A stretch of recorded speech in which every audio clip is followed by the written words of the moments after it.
Gracias por escuchar los podcasts de Radio Nacional. Acceda a todos los programas en rtv.es/a la carta.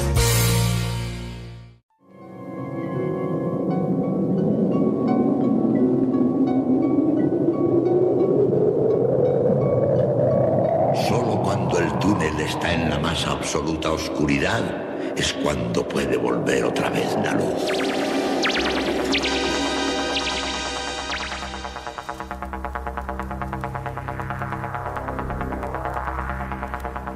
Estás entrando en el espacio en blanco.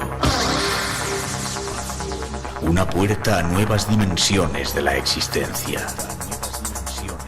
Una nueva perspectiva sobre la realidad. Espacio en blanco.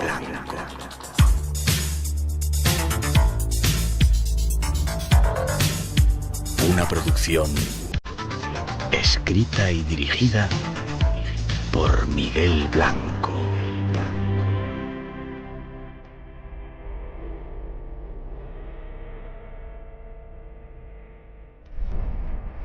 Hola, buenas madrugadas, son las 2:07. Es hora de misterios aquí en vuestra casa, en Radio Nacional. Hasta las 4 tenemos bienvenidos. Algo que ya comenzamos en directo desde el estudio 101, en esta casa, la de la radio, con los saludos de todo el equipo que esta noche se encarga de realizar el programa.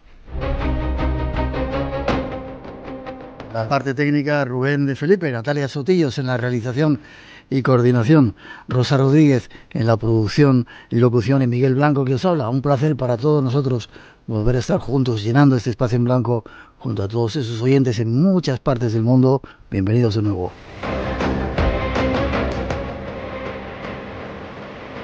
Abrimos redes sociales para vuestras preguntas y ese concurso que tenemos cada semana. 5 libros están en juego.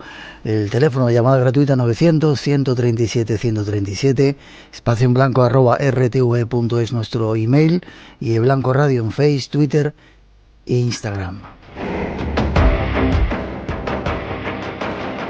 Y además tenemos un número de WhatsApp para vuestras notas de voz desde cualquier parte del mundo, mandarnos saludos, hacernos saber que estáis ahí, 633-44-8816. Saludos para algunas amigas que han venido a vernos en esta ocasión desde Madrid y desde Albacete. Sois siempre bienvenidas.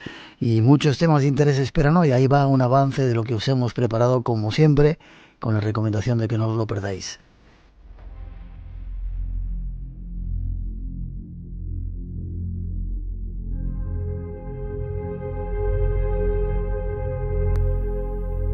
Esta noche vamos en primer lugar a buscar grietas en la realidad. Extraños fenómenos que se anuncian en la literatura, en el cine, en la radio, antes de que sucedan. Un tema lleno de misterios que nos desvelará nuestro primer invitado especial.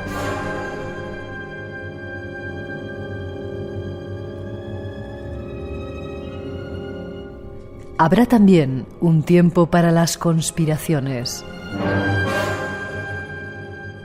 Realidades que se nos ocultan, llenas de un misterio que es necesario conocer.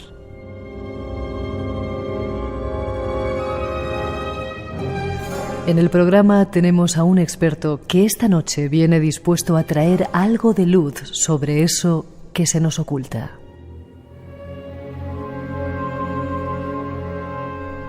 Terminaremos con tumbas y símbolos celtas en el país del verde infinito.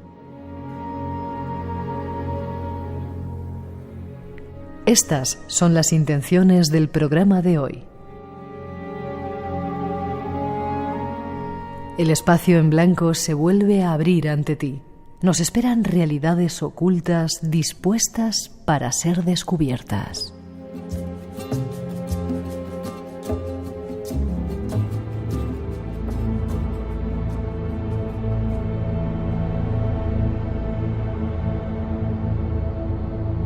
Esas son las intenciones, eso es lo que os hemos preparado para esta noche Y solo nos queda saludar a nuestro primer invitado de lujo, don Carlos Canales. ¿Cómo estás? Buenas noches, muy bien. Un placer que estés aquí con nosotros. Y para mí lo es. El otro día en Murcia no te quisimos meter al programa porque contigo hay para hacer muchos programas y sobre todo este tema que hoy vamos a tocar era mucho más amplio del tema que hoy tenemos. Por eso estás aquí y te lo agradezco. Hay alguien que dice de ti, Carlos lo sabe todo. Es un sabio del siglo XXI. Le puedes preguntar desde hacer una receta de un plato hasta cualquier otra cosa de historia o de cualquier otra cosa. Pero eres abogado. Sí, soy abogado. Un sabio del siglo XXI. ¿Eres de Cantabria? No, yo soy madrileño de 3 abuelos cántabros. 3 abuelos santaneros y padres santaneros también. He visto por ahí en un sitio que eras cántabro. No, lo soy de sangre, sí, de origen. Y he vivido allí también. ¿En qué parte? En Santander Ciudad. Sí. Santander Ciudad. Yo me vine en el año 90 y cuando vine conocí a una persona que te sonará. Era mi vecino de despacho y se llama Jesús Callejo. Ah, sí. Ahí nos conocimos. Y ahí empezasteis. Exacto. Y viniste por primera vez en el año 90. al programa a hablar de... El primer programa de radio que estuve en mi vida fue contigo cuando estabas en la calle de Bolivia o por ahí, en sí. esa zona. ¿Y un libro habéis escrito? Sí, en concreto en el caso tuyo fue por seres y lugares en los que usted no cree, pero nos habías llevado ya por duendes. Y ha pasado tiempo, ¿eh? Un cuarto de siglo desde un cuarto de duendes. siglo, yo no llevo la... Bueno, usted es nuestro invitado, 900-137-137, nuestro teléfono. Preparaos, que va a contar unas cosas increíblemente alucinantes, pero que están ahí. Tras esa introducción comenzamos.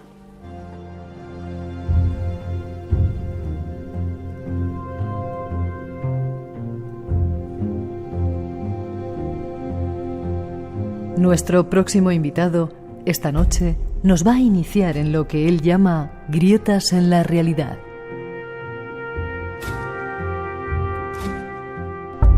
Un extraño tema en el que se puede probar que lo que ocurre ya estaba escrito con años de antelación.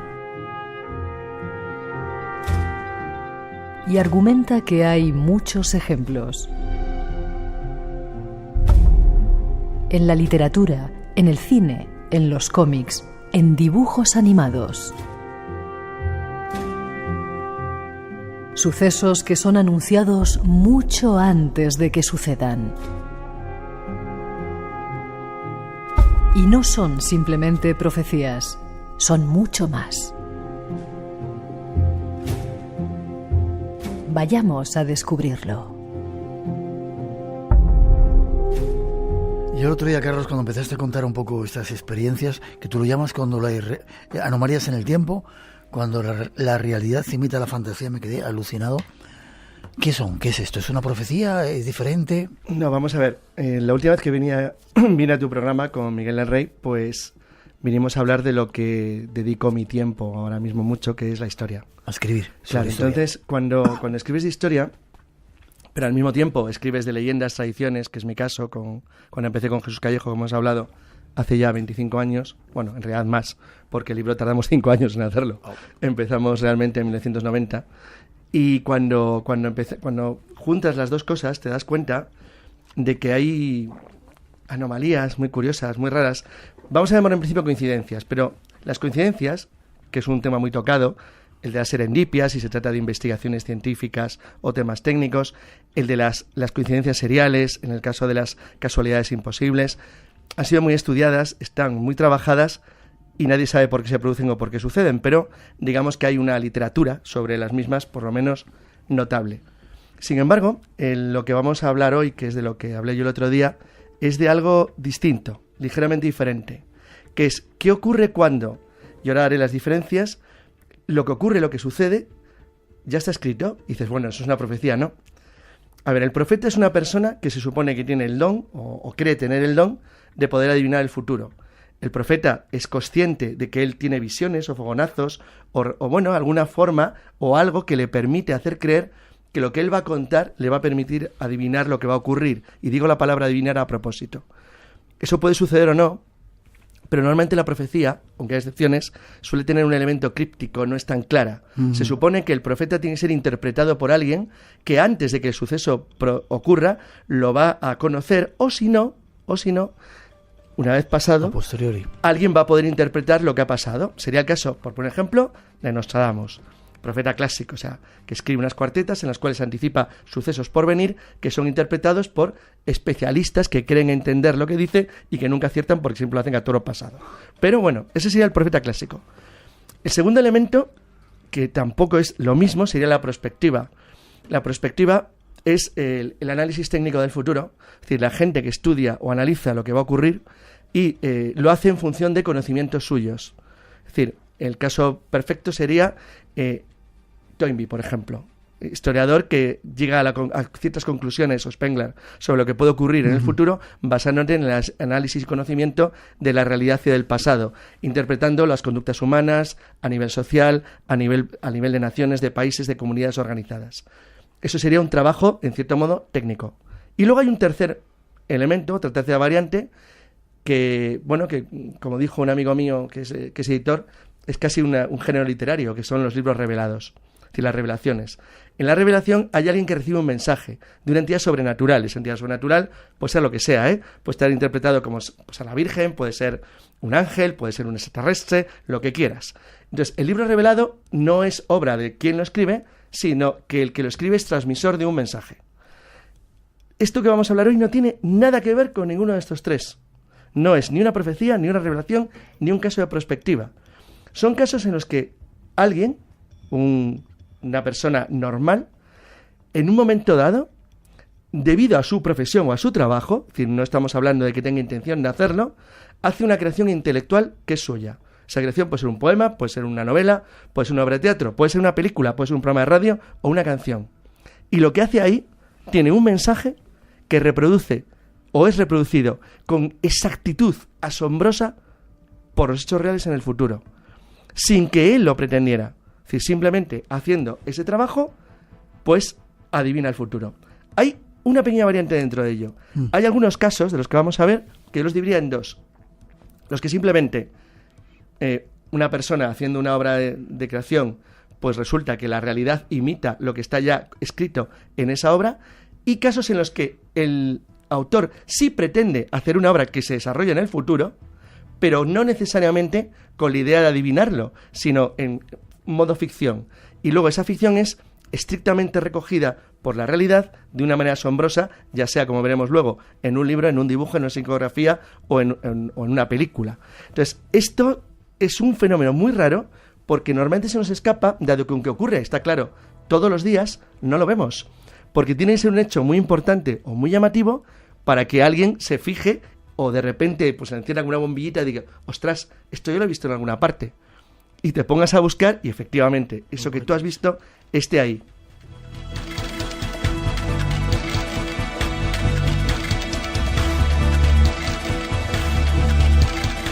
En el trabajo que tú has realizado hay de este tipo de sucesos en el cine, en obras de literatura, en cómics, sí, en todo. En películas. Sí, hay absolutamente en todo. Lo que pasa que, claro, como para lo del congreso del otro día había que hacer una selección, pues bueno, elegí algunos elementos muy, muy simbólicos, bien porque el caso que reproducían era muy conocido, bien porque era una persona con especial tendencia a que lo que escribía sucediera en el futuro, sin ser un profeta, o bien porque eran especialmente llamativos y eran además poco conocidos. Algunos son más conocidos que otros, los ejemplos que puse. Algunos, por ejemplo, a mí me sorprendió en uno que podremos comentar luego, que es el de las Torres Gemelas de Mortadelo y Filemón. Es decir, que realmente yo creí que era muy conocido y vi luego allí que no lo era tanto.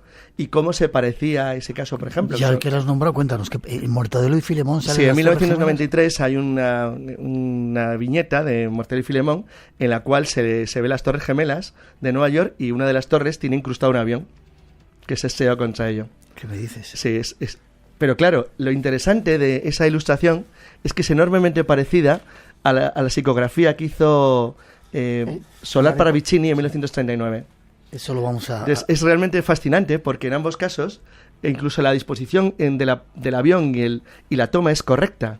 Es decir, de hecho, las cámaras de televisión, es decir, cuando enfocaban ardiendo las torres, apuntaban desde el mismo lugar que está reflejado en ambos, tanto en la psicografía de Paravicini como en el caso de la imagen de Mortadelo y Filemón, donde está incrustado el avión en la torre correcta, donde se tiene que incrustar el primero y a la altura a la que lo hizo.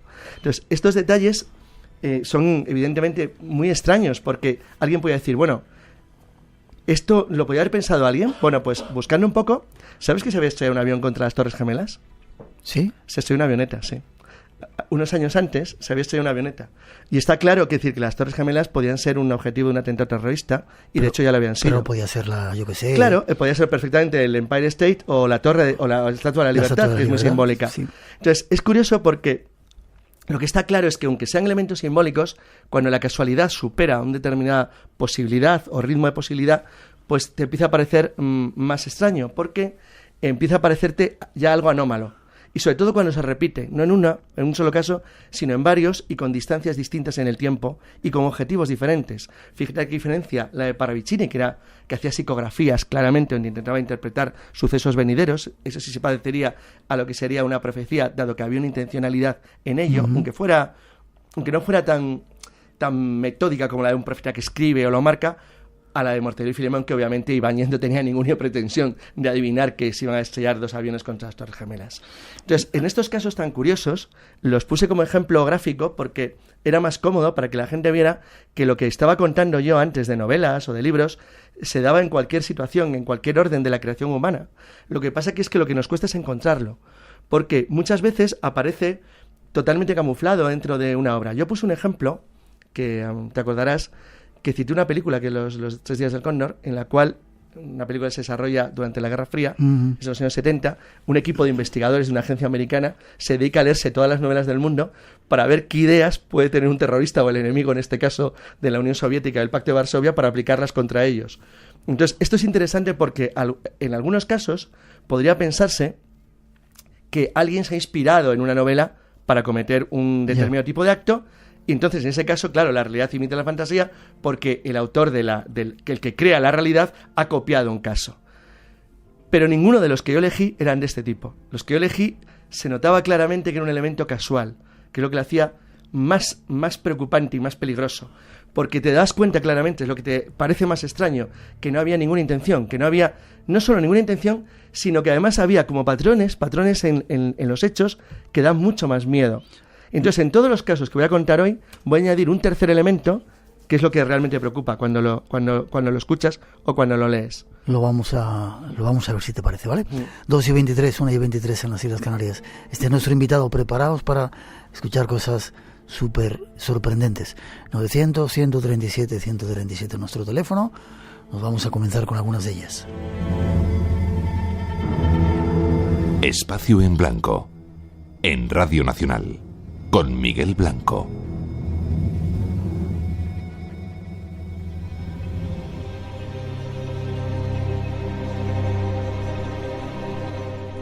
Vayamos con algunos ejemplos de estas grietas en la realidad.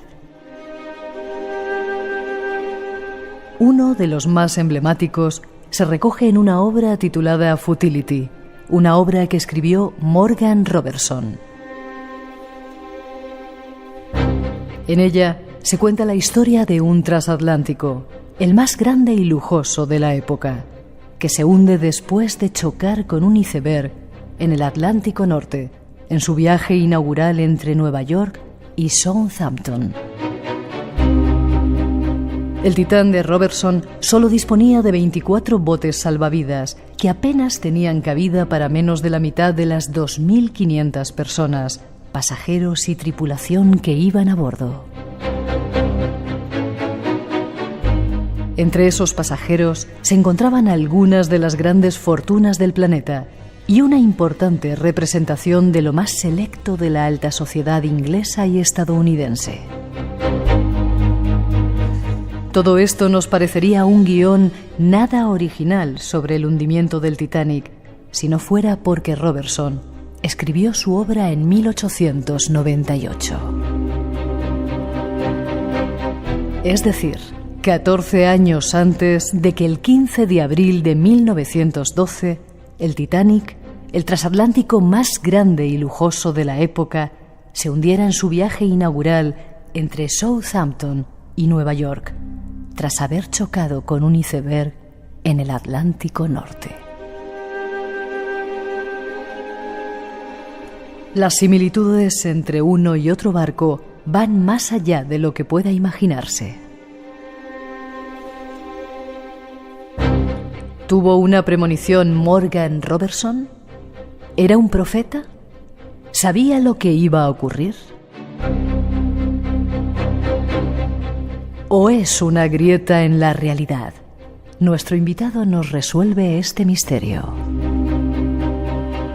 Este es el primer caso que vamos a analizar, muy conocido, o es más conocido quizás. Es muy conocido, pero luego contaré una anécdota que lo hace aún más extraño.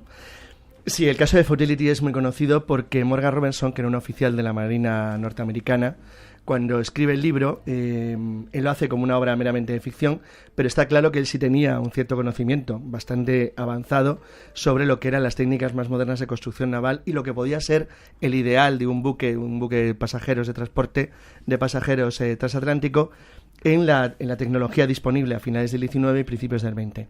En ese sentido, el que se adelantara a proyectos que ya existían puede ser más o menos razonable. Lo que no es razonable es la cantidad de elementos estructurales de su novela que luego fue copiado literalmente por la realidad cuando el Atlántico, cuando se hundió el Titanic al chocar con un iceberg en 1912. Si queréis, por ejemplo, cuento 3 o 4 ejemplos. Sí. Y luego, que esto es muy interesante para luego debatirlo, que lo piensen los oyentes, lo que aterra más en el caso de Futility no son las coincidencias, son las diferencias. Las diferencias es lo que da miedo, porque son diferencias por elementos mínimos. Pero el hecho de que esas diferencias existan sobre elementos mínimos lo hace aún más raro, porque es como si, cuando lo hizo Robertson, se aproximara a una realidad que cambió ligeramente porque era incapaz de percibir inconscientemente lo que iba a ocurrir en todos sus detalles exactos, pero sí lo suficiente como para que los elementos que no son iguales tuvieran una carga simbólica muy fuerte. Fijaros que, a diferencia de Murcia, hoy voy a contar algunos de los ejemplos de las similitudes que no existen, es decir, donde no hay coincidencia. Fíjate que el Titán se hunde en abril al chocar. Bueno, primero, un detalle. El Titanic iba desde Southampton a Nueva York. En realidad, el Titán iba desde Nueva York hasta Liverpool. El Titán es el nombre que él Claro, da exacto. en el El nombre es prácticamente igual, pero hacen el sentido inverso, el viaje. Con lo cual, desde el punto de vista técnico, el Titanic tarda más en chocar con el iceberg que en la ruta que el Titán, puesto que choca en el estrecho de Dinamarca, más próximo a América que Europa. Bueno, dicho este pequeño detalle, ambos buques se hunden en abril en el Atlántico Norte al chocar con un iceberg, los dos por el lado estribor, cuando se encuentran a 400 millas náuticas, es decir, 740 kilómetros de Terranova. Los dos, exactamente igual. El Titán, el buque de Robertson, tiene 800 pies, que es 224 metros de largo, por 882 pies y 9 pulgadas, que son 269 metros de largo del Titanic. 9 metros, 2 metros de diferencia. 2 metros. La velocidad máxima del Titán son 25 nudos y la del Titanic es 22,5. Ambos tienen 3 hélices. En los dos casos no había botes salvavidas para toda la tripulación, pero en tanto que había 24 en el Titán, solamente había 16 en el Titanic, si bien el Titanic tenía otros 4 plegables, lo cual ya hacía que fueran 20, o sea, una diferencia de solo 4. Ambos casos era el mayor transatlántico a flote en el mundo, ambos daban por hecho que era insumergible, en ambos se describe como un buque de la más moderna tecnología, dotado de compartimentos estancos para evitar un hundimiento, y el Titán lleva 2.500 pasajeros, de los que muere el 50%, y el Titanic lleva 2.200, de los que murió el 50%. Obviamente, las coincidencias son brutales. Es decir, es cierto que hay algunos elementos que son ligeramente distintos. Por ejemplo, el Titán choca con el iceberg por condiciones meteorológicas adversas. Hay un temporal que le empuja a chocar, en tanto que en el Titanic eso no existe. Fue un error de navegación diferente y no había una mala mar al nivel que tiene el Titán. Es verdad que el número de personas que se salvan no es igual y que el Titán era un buque único en su clase, en tanto que el Titanic en realidad era el segundo de 3 que iban a ser iguales que él. El viaje, como he dicho, es inverso, llevan en un rumbo distinto, y en tanto que el Titán era su tercer viaje, en el caso del Titanic fue el primero.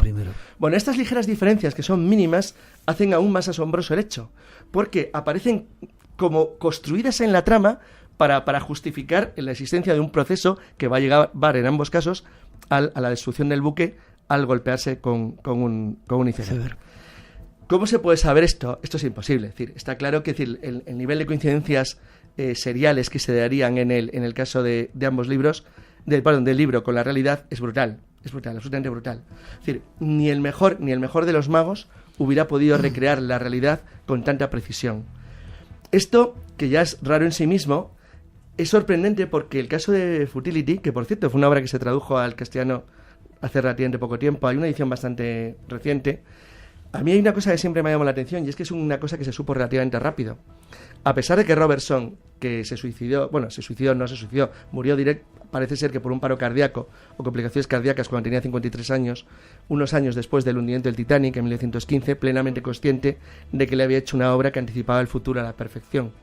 Lo que Robertson nunca fue consciente es que su última obra, la que escribió poco antes de morir, era un escritor de novelas baratas, de lo que los americanos llamaban pulp fictions, de las novelas baratitas, que se vendían. Él intentó ser un escritor de éxito, nunca lo consiguió, a pesar de que es bastante aceptable lo que escribe, son entretenidas sus libros.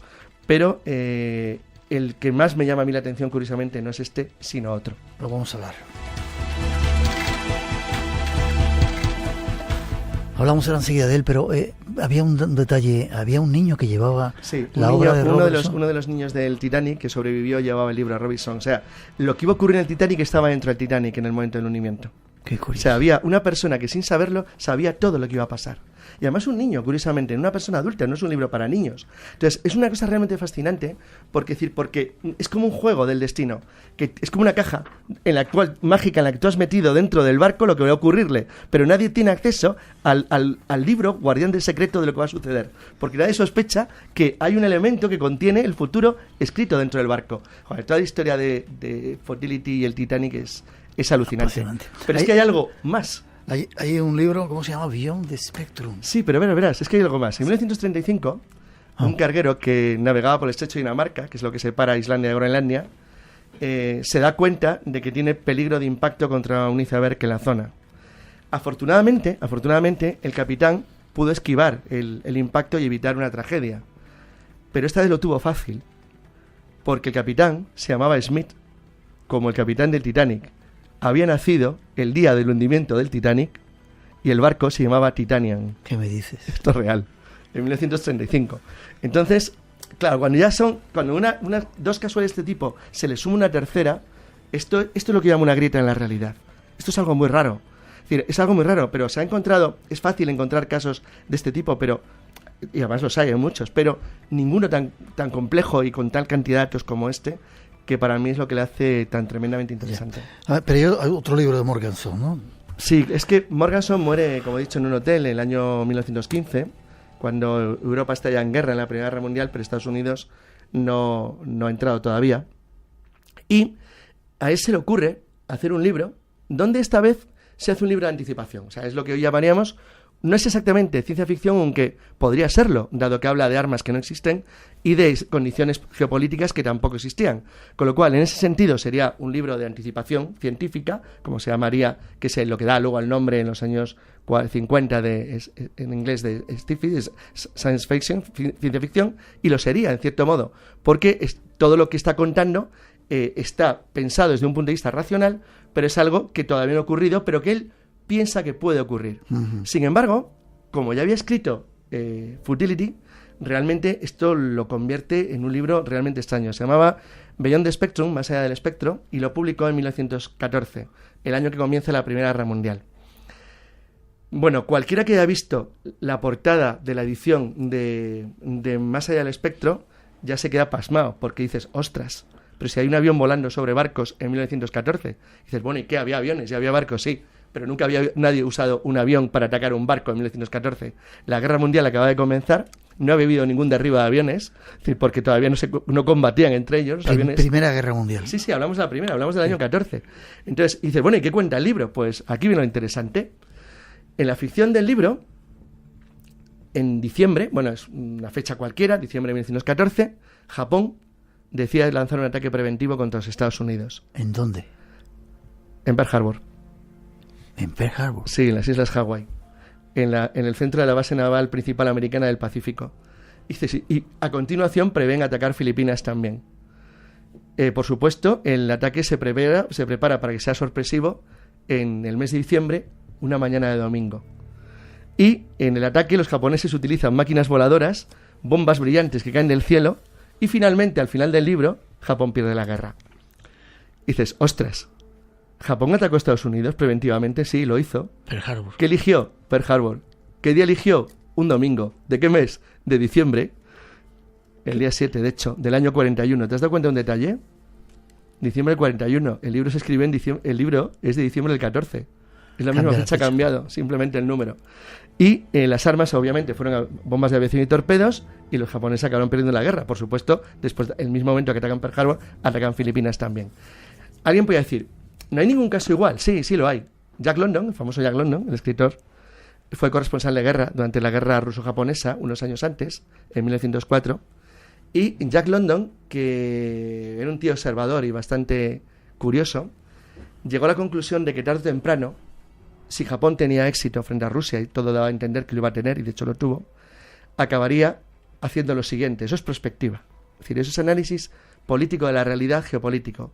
Jack London consideraba que los japoneses, sin duda alguna, atacarían primero las islas alemanas del Pacífico Central, se las intentarían quitar porque Alemania era una nación débil, situada al otro lado del mundo, y aprovecharían el primer momento que tuvieran oportuno. De hecho, lo hicieron durante la Primera Guerra Mundial. Les quitaron la concesión de Tsingtao en China y atacaron las islas del Pacífico Central que habían sido españolas hasta unos años antes. Uh-huh. Es decir, las Carolinas, las Marianas, las Palau. Bueno, eso entraba dentro de lo probable, y de hecho ocurrió. Y él avanza más. Él está convencido que una vez que los japoneses hayan eliminado a sus adversarios chinos, rusos y alemanes del Pacífico, el golpe siguiente sería contra los Estados Unidos, en Filipinas y en Pearl Harbor, en Hawái. O sea, había ahí algo de lógica, pero nadie llega al extremo de preverlo con la precisión que hace Robertson, y sobre todo incluyendo el factor del ataque aéreo y el mes elegido y el día elegido. Qué curioso. Nos dicen algunos oyentes que los Simpsons se han adelantado también. Es falso lo de los Simpsons. Vale, luego lo vemos. 2:37, 1:37 en las Islas Canarias. 900, 137, 137. Si queréis preguntarnos, seguimos con temas sorprendentes con Carlos Canales esta noche. Radio Nacional, el sonido que nos une. Y llegaron a estar navegando por él 365 barcazas. Este domingo recorremos una obra de ingeniería monumental, el Canal de Castilla. Nómadas, con Álvaro Soto. Una travesía por los campos de Palencia, Burgos y Valladolid. Este domingo a la 1 de la tarde, mediodía en Canarias. Radio Nacional de España, el sonido que nos une.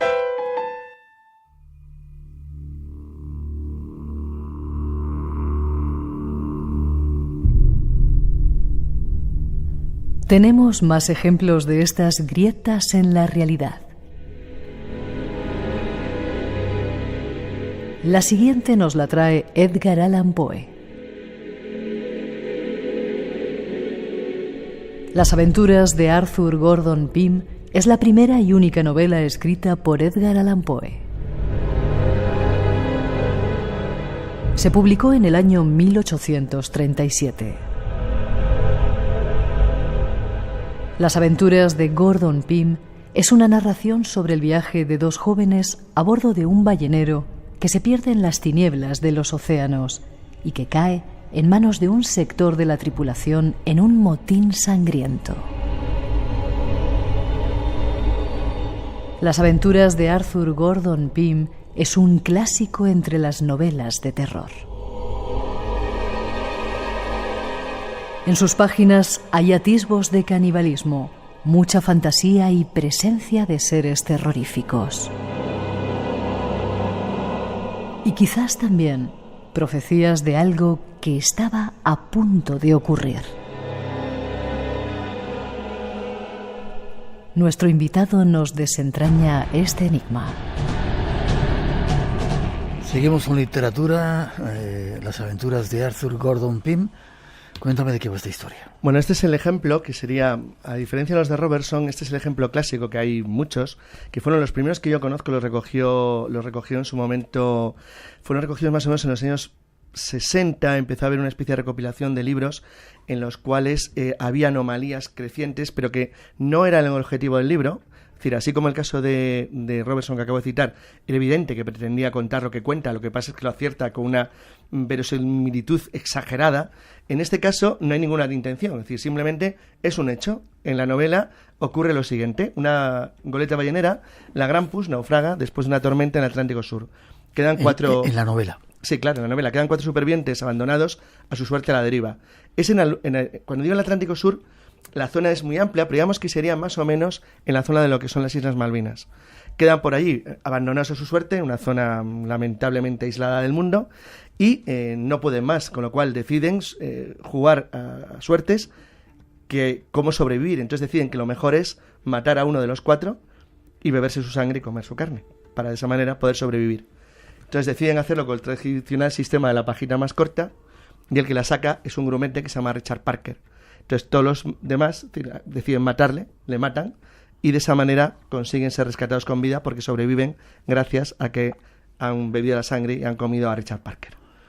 Esa es la literatura. Esto es lo que la cuenta... literatura, pero en 1884 una goleta de recreo, la Mingonet, después de una tormenta, naufragó a 1.600 millas al este, 2.575 kilómetros del Cabo de Buena Esperanza en Sudáfrica, o sea, muy, muy, muy cerca, relativamente, de las Islas Malvinas, es decir, en una zona muy parecida a la del naufragio de la ballenera Grampus. Quedan 4 supervivientes en una balsa, de los cuales uno de los 3 está enfermo. Hay una ligera diferencia, como veréis, en el Grampus no hay nadie que esté enfermo. Y los otros 3, de común acuerdo, deciden ahorrar el sufrimiento, deciden cargárselo y a continuación alimentarse de él, bebiendo su sangre y comiendo su carne. ¿Hace falta que te diga cómo se llamaba? Sí, dímelo. Richard Parker.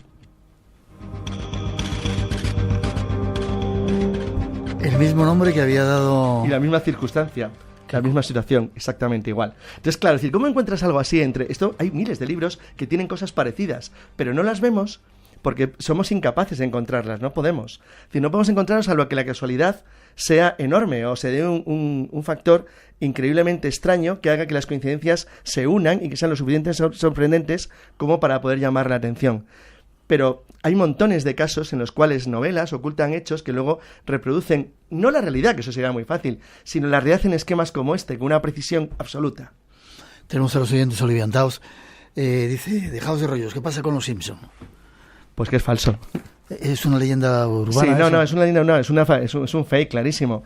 A ver, lo de los Simpson famoso, teóricamente era una especie de corto que se llamaba algo así como el triunfástico, algo así, viaje de los Simpson, y bueno, salía Trump convertido en presidente, y supuestamente había sucedido algo parecido a la hija de Simpson, que aparecía como si fuera Hillary, como si fuera incluso con un collar muy parecido. Bueno, en realidad, digamos que el viaje triunfástico Lisa, dicen que se llama Lisa. Pues el viaje triunfástico, algo parecido, en realidad es un corto que emitió la Fox y lo subió, en realidad, el 7 de julio del 2015, o sea, poquito menos de un mes después de que ganara, de que fuera ya designado oficialmente la candidatura de Trump a la Casa Blanca. Y lo que es luego la estructura se formó, me parece que el 16 de junio del año de las elecciones, del año 15. En realidad se sabía. Entonces lo que hicieron simplemente es un pequeño montaje para luego, en el momento que Trump había ganado, como las imágenes circulaban ya por ahí, decir, fíjate, hemos sido capaces de adivinar el futuro. En realidad hacer un juego. Es verdad que los Simpson tienen un montón de pequeños guiños donde alguien podría pensar que es así, pero si alguien quiere, como no tengo ahora mismo de memoria, porque esto no estaba, digamos, previsto, pero digamos que si alguien quiere saberlo, es muy sencillo. Basta con que teclee la palabra Trump, Simpsons, fake, o sea... Sí, y broma. salen los datos. Y sale perfectamente. Perfecto. Falsificación. Te sale completamente todo el desarrollo, proceso, cómo se hizo el montaje, cómo lo prepararon, las fechas, todo. Es muy fácil de encontrar. Leyenda urbana. 2:44, 1:44 en las Islas Canarias. Insisto, con nuestro teléfono 900-137-137. Seguimos con más datos extraños de estas grietas de la realidad. Espacio en Blanco. Tu cita con lo desconocido. En Radio Nacional. Con Miguel Blanco.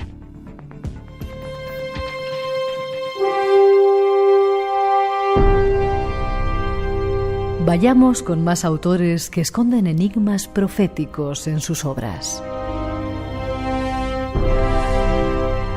El siguiente es Lester del Rey.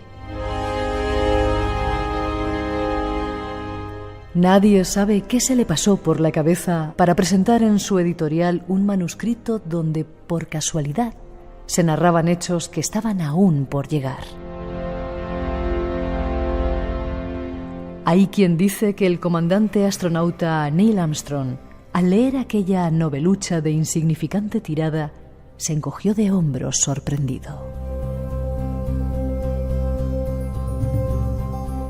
Él había sido el primer hombre en pisar la superficie lunar con la célebre frase «Gran paso para la humanidad» sobre la llanura de la Luna. Lo que nadie comprendía es por qué alguien lo había escrito 15 años antes. Ramón Felipe Álvarez del Rey, más conocido por Lester del Rey. Él fue el escritor de esta novela titulada Misión a la Luna. Todavía sigue siendo un misterio cómo Lester del Rey acertó no solo que era la primera vez, sino que también acertó con los nombres, tanto de la nave como del comandante que se convertiría en el primer hombre en pisar la Luna. Y al final, y aunque la suerte le sonrió como escritor, nunca quiso aclarar a sus seguidores el porqué de aquella casualidad.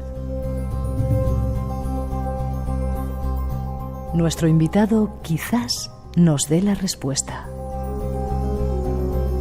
Pues vamos con otro tema, otro de estos temas extraños. Este sí que es interesante. ¿Lester del Rey, escritor español? No, se llamaba Leonard Knapp, era americano, y él se hacía llamar Ramón Felipe Álvarez del Rey, pero porque le gustaba, le sonaba bien, y era muy llamativo el nombre, pero en realidad se llamaba Leonard Knapp, era norteamericano.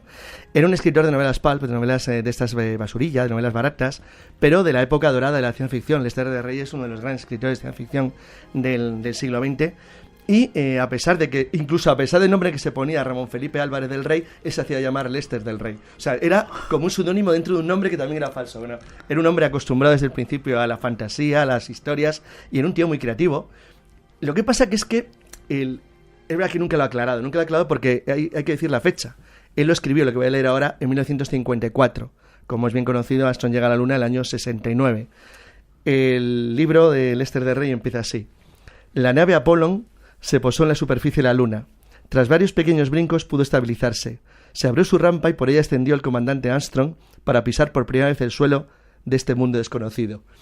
Es fascinante porque no acierta exactamente, pero casi. La misión era la misión Apolo, la nave no, la nave era la Columbia. Entonces no era exactamente lo mismo el nombre, pero el famoso, el módulo, ¿sabes? Que es el águila, el eagle, es decir, que es el que se posa. Pero en realidad es cierto, es decir, era la misión Apolo 11, con lo cual acierta prácticamente algunos. Es que es lo que ocurre siempre en estos casos. Es decir, la aproximación en los errores son mínimos y sin embargo, los hechos se aproximan mucho a la realidad.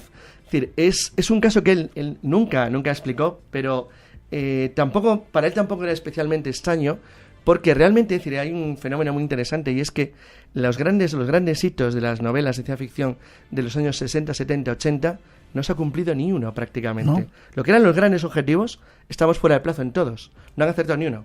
Entonces, es sorprendente porque la ciencia ficción, que fuera por estadística, con todo lo que se escribía, tenían que haber acertado mucho más.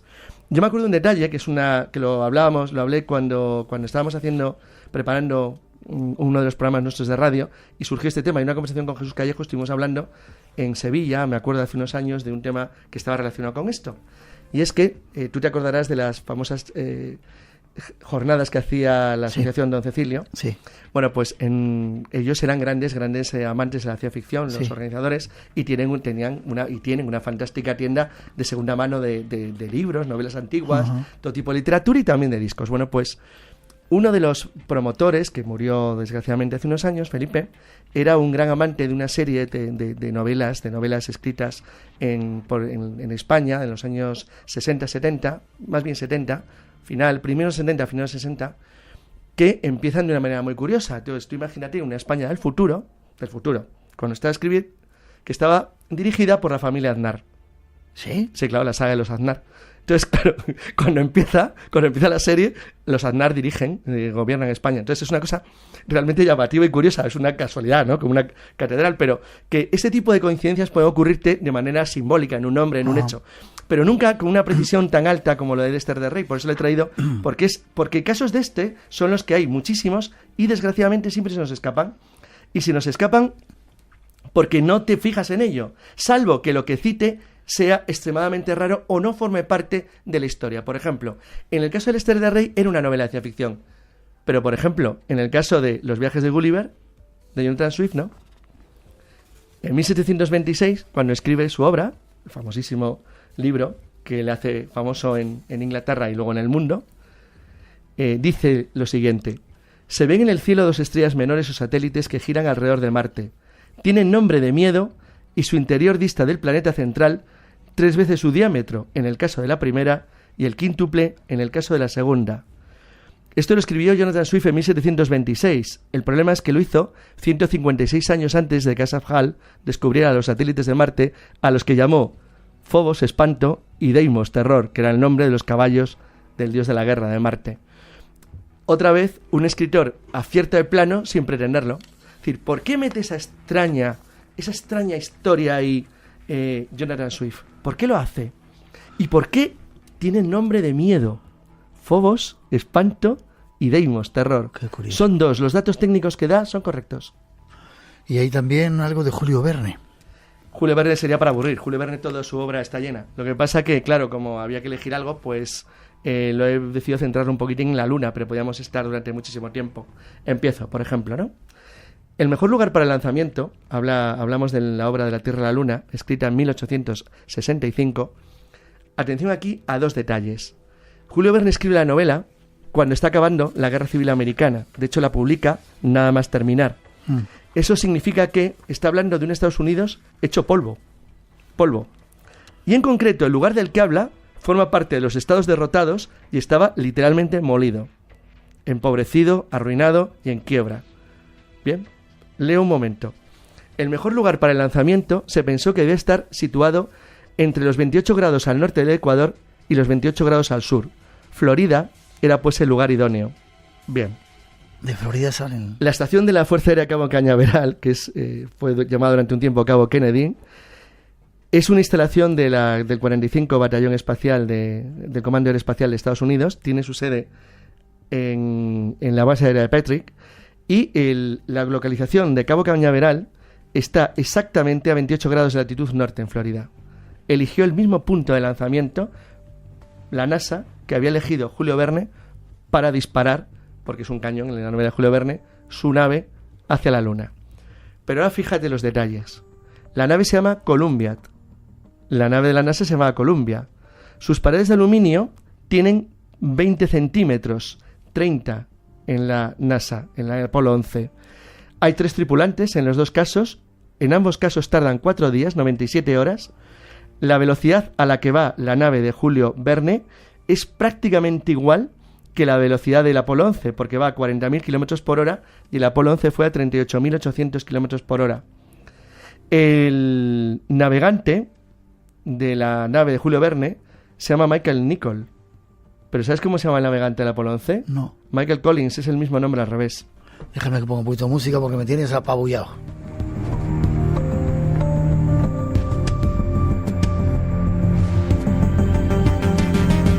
Luego, Carlos, te voy a preguntar, y nuestros oyentes también, se me caen hasta los auriculares. Sigo. ¿Sigues? El coste fue 12.112 millones de dólares en el caso de Julio Verne, cuando en realidad costó 14.400, está muy cerca. Iba a decir que casi al cambio que coinciden. Y lo interesante, que esto sí que es más absurdo todavía, es que para buscar un lugar punto idóneo de seguimiento de la nave, Julio Verne se le ocurre otra cosa que instalar un telescopio de seguimiento en las montañas rocosas, que era territorio indio totalmente salvaje, en manos de apaches en aquella zona, y que coincide a la perfección con el telescopio de Monte Palomar, ¿Qué es en las montañas rocosas, sí, va ahí en medio del territorio indio del oeste. Por cierto, hay algo más interesante, que es lo que llamamos de las anomalías de circunstancia. La nave de Julio Verne ameriza en el Océano Pacífico. En realidad, donde tenía que haber caído el Apolo 11 no era allí. Habían elegido un lugar con tiempo estable a 1.500 kilómetros al sudeste de las Islas Hawái, que era el lugar donde tenía que tomar contacto con nuestro planeta. Sin embargo, hubo un problema. Hubo una tormenta. Entonces la tormenta hizo que finalmente el lugar de aterrizaje donde la cápsula del Apolo 11 fue recogida por los SS Hornet, un portaaviones norteamericano, estaba, atención, a 4 millas del punto de Julio Verne, en el planeta Tierra entero, para elegir el mundo. Flipando, dice, con lo que cuenta Carlos, alguien que nos escucha de Argentina y un montón de oyentes desde España y fuera de nuestro país. ¿Y es algo más raro? ¿Todavía tienes más? Sí, no, una cosa más rara todavía, mira. Vale. Para lo que hemos hablado al principio, ¿cómo se localizan estas cosas? ¿Por qué sabemos que hay muchísimos casos que no vemos? Porque es imposible, ni siquiera con el mundo de Internet. Bueno, ahora de hecho es casi más complicado, porque hay demasiada información, hay sobreinformación y es difícil detectar ya incluso las fechas exactas. Fíjate lo de los Simpson, puede ser manipulado para poder alterar la fecha, incluso en un mundo actual.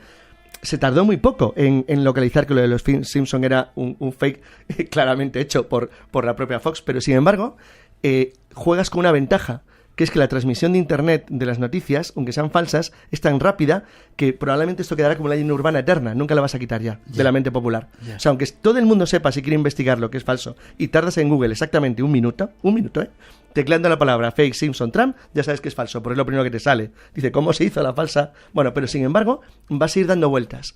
Pero hubo un tiempo en que Internet no existía. Lee una noticia publicada en el Boston Globe de Estados Unidos el 26 de agosto de 1883 por Samson, que era el redactor jefe. Dice, 36.000 muertos tras la erupción de un volcán en la isla asiática de Pralape. Dices, bueno, ¿y qué pasa? Pues que un día después, el 27... Esto lo había escrito sin saber qué ocurría. Murieron 36.417 personas en la detonación del Krakatoa, que fue la mayor explosión volcánica del siglo XIX. La explosión fue tan gigantesca que las cenizas llegaron hasta Londres y, bueno, sabéis que el impacto la explosión se oyó a miles de kilómetros de distancia y gente que estaba a 40 kilómetros a la redonda quedó sorda del estruendo y, bueno, pues la altura de la ceniza alcanzó 80 kilómetros. Dices, bueno, ¿y cómo lo sabía el anterior? ¿Cómo lo sabía? ¿Y cómo sabía que eran 36.417 y el hijo 36.000? Nunca lo supo aclarar. Nunca se ha sabido.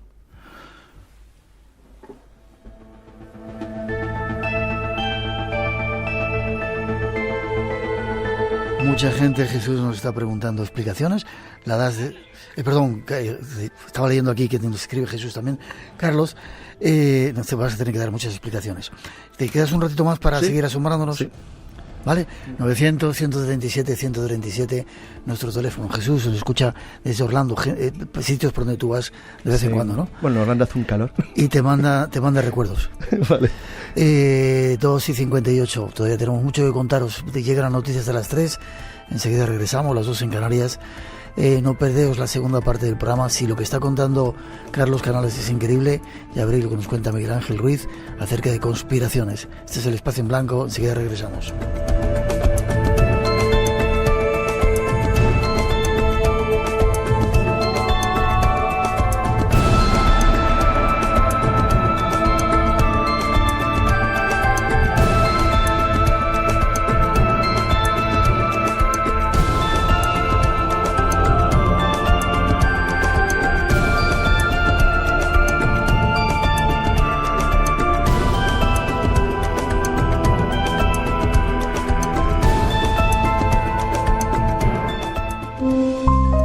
Esta noche, en Espacio en Blanco...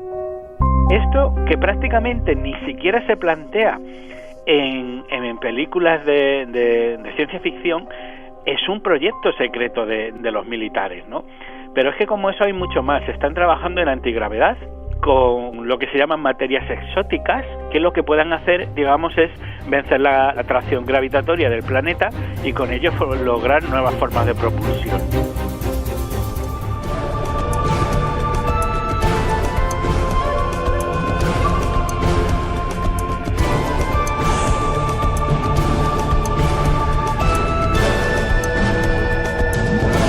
Espacio en Blanco.